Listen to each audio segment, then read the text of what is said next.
Gravando! Gente, eu vou fazer um videozinho explicativo sobre o meu resumo de PCR. A técnica de PCR. Ana, por que você tá fazendo isso? Eu não tenho que fazer. Eu tenho que fazer, mas eu tenho que estudar. Aí, tipo assim, juntando as duas coisas, talvez também esse vídeo seja útil pra você e se ajudar, é isso aí. Bom, deixa eu ver. A técnica de PCR. O que é a técnica ou o procedimento de PCR? A gente sabe que o nosso material genético está dentro da célula, no DNA, né? O DNA é o nosso material genético. Então, a PCR, o que ela faz? Ela pega um fragmento desse DNA, desse material genético, e multiplica, faz várias cópias, ou amplia ele. Pra quê? Pra que serve isso, Ana? Pra gente conseguir enxergar essa bagaceira. Esse trem é muito pequeno, então você amplia isso, e através disso, a aplicação que você tem, você consegue testar mutações genéticas, alterações genéticas, você consegue fazer então aplicações terapêuticas a partir disso, estudos de imunogenética, presença de agentes patogênicos, tu consegue ver se tem alguma alteração, o paciente vai ter alguma patologia e tal, entendeu? Bom, estudos de diversidade genômica também você pode comparar, averiguar, investigação forense, clonagens, essa técnica é muito utilizada, tá? Bom, pra gente fazer a PCR, a gente tem alguns elementos básicos que a gente vai ver aqui. O principal deles é o DNA, porque a gente precisa de um fragmento do DNA. O que a gente vai ter que fazer? A gente vai ter que extrair o DNA tá dentro da célula. Eu sugiro que vocês pesquisem extração de DNA de morango. É um procedimentozinho que você vai conseguir enxergar. É bem legal, um experimento que dá pra fazer. Fiz no ensino médio, é muito massa. Você consegue ver o DNA espreladinho assim, ó, do morango, tudo rosa, muito massa. O que a gente usa pra gente fazer essa extração? Detergente, solventes orgânicos e proteogênese.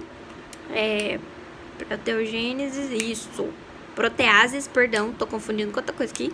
Então, a gente usa solventes orgânicos e proteases e a gente faz o procedimento de centrifugação, vai centrifugar e vai condensar e a gente vai ver na precipitação em álcool o DNAzinho do morango lá, todo esprelado rosa, muito massa. Então, isso aqui são componentes pra gente fazer a extração. Beleza, extrair o DNA, quais são os componentes pra gente fazer PCR? A gente precisa, então, da amostra do DNA, né, o nosso fragmento, a gente precisa de primers, a gente precisa de nucleotídeos, a gente precisa da TAC polimerase, principalmente. Ana, o que é TAC polimerase? Você sabe que para você fazer a replicação, você usa DNA polimerase, certo?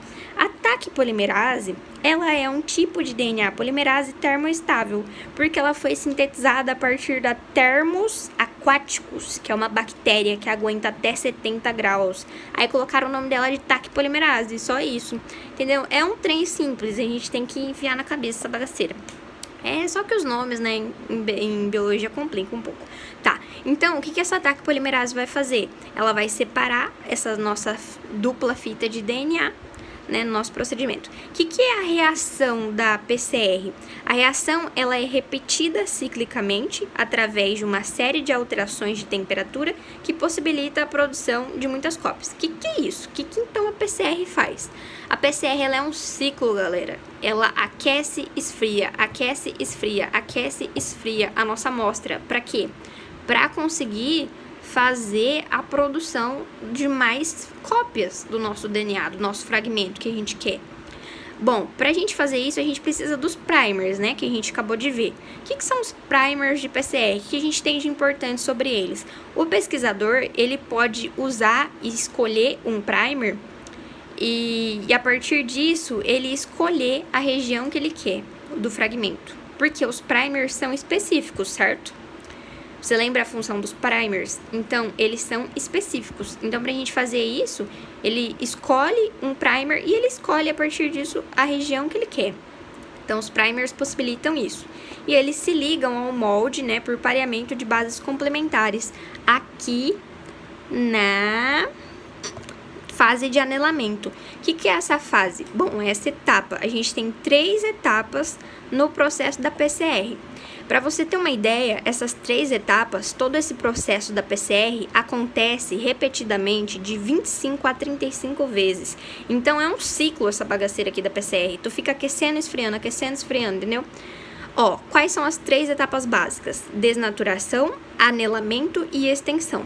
Ana, o que é a fase de desnaturação? Desnaturação, tu vai pegar a sua dupla fita do DNA, vai aquecer e ela vai separar. Então, você aquece para separar a sua fita, certo?